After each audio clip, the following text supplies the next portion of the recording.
दोस्तों, आप सभी को आज़ादी का जश्न मुबारक। हम सभी पाकिस्तान पर भारत की ऐतिहासिक जीत के 50 वर्ष पूरे होने की खुशी मना रहे हैं।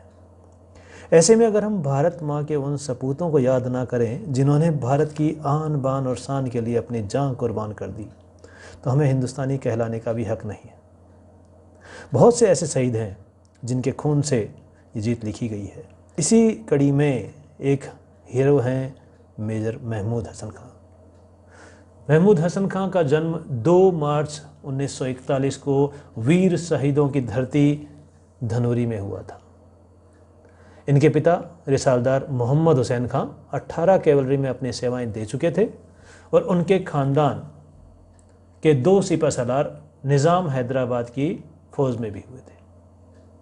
बाद के अरसे में रिसाला अंग्रेज़ी सेना में मिल गया और महमूद हसन खां का बचपन गांव धनौरी और हैदराबाद दोनों जगह बीता।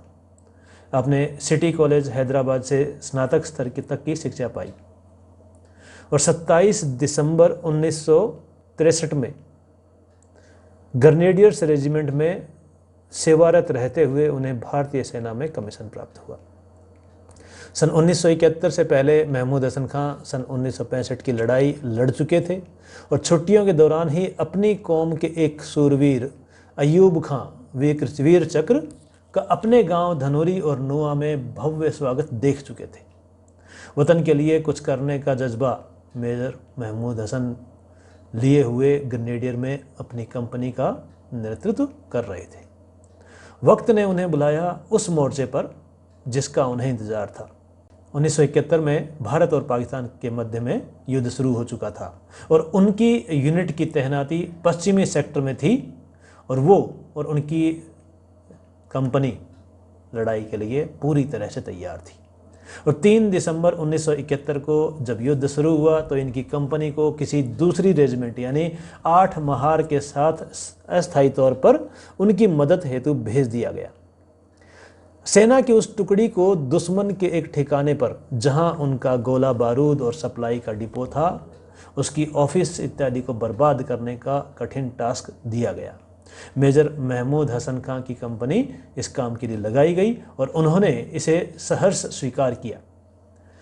दिनांक 6/7 दिसंबर 1971 को मेजर महमूद हसन खां ने अपनी कंपनी के साथ दुश्मन के उस ठिकाने को 8 किलोमीटर अंदर तक जा करके हथगोलों से बर्बाद कर दिया।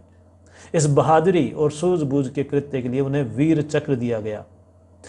और इसी बीच दुश्मन के साथ भीषण युद्ध जारी था। उनकी अपनी बटालियन को भी उच्च अधिकारियों की तरफ से एक अहम टास्क मिला और उन्होंने मेजर महमूद हसन खां को बुलाया और मेजर महमूद हसन खां अपनी कंपनी के साथ अपनी बटालियन में फिर से मिल गए।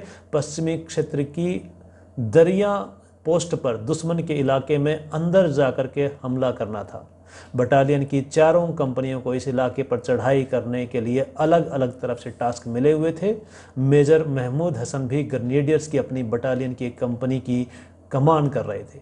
दिनांक 14 दिसंबर 1971 को रात्रि को असॉल्ट कर दुश्मन पर हमला करने का निर्णय लिया गया और इसके लिए उन्हें कंपनी सहित शत्रु द्वारा पूरी तरह रक्षित क्षेत्र से होकर गुजरना था और शत्रु की एक प्लाटून के सुरक्षित लक्ष्य को नष्ट करना था। मेजर महमूद हसन खां अपने जवानों को साथ लेकर बड़ी सूझबूझ के साथ शत्रु की एक के बाद एक दूसरी चौकी नष्ट करते हुए अपने लक्ष्य की तरफ बढ़ रहे थे और 12 घंटे के लगातार संघर्ष के बाद उन्हें इसमें सफलता प्राप्त हो गई। इस कार्रवाई में मेजर महमूद हसन खां ने वीरता और नेतृत्व का परिचय दिया और भारतीय सेना के उच्चतम परंपराओं के अनुरूप कर्तव्य की बलिवेदी पर स्वयं को न्यौछावर कर दिया। उक्त दोनों मार्गों पर वीरतापूर्ण कृत्य के लिए उन्हें वीर चक्र से सम्मानित किया गया और राजकीय उच्च माध्यमिक विद्यालय धनौरी का नामकरण मेजर महमूद हसन खां के नाम से सन 2018 में किया गया।